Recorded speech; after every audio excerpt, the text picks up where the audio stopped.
ka-chicken or ang mga idol ko dyan. So, about to sa nagtatanong sa akin kung pwede ba maging mabagal sa compute. Okay lang naman yun mabagal, at least yung pag-compute mo is tama.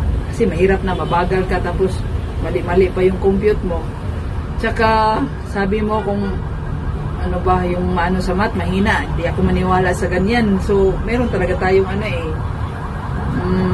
kumbaga yung mind natin or utak natin dapat ilusin rin para hindi tayo maging sa math.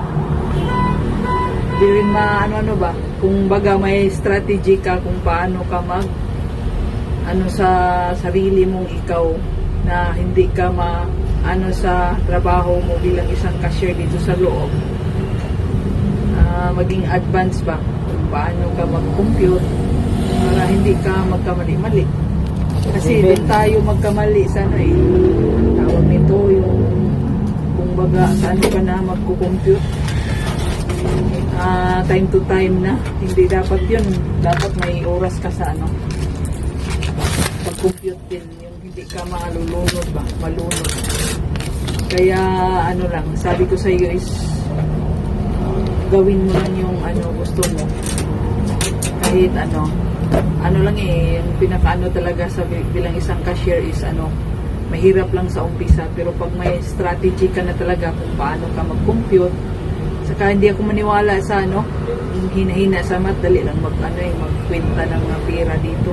Hindi naman gaano malaki, hindi tulad ng mga housing. So lang sa sarili, be confident. Baga, huwag kang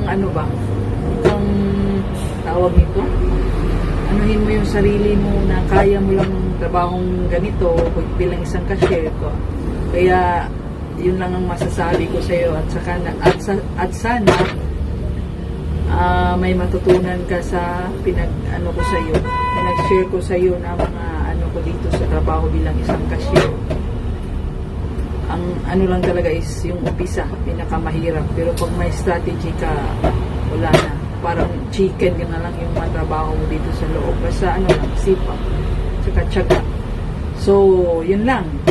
Tsaka God bless you sa'yo. So, sa hindi pa subscribe sa aking YouTube channel, just click the tiny bell button and mag-subscribe na kayo mga ka-chicken.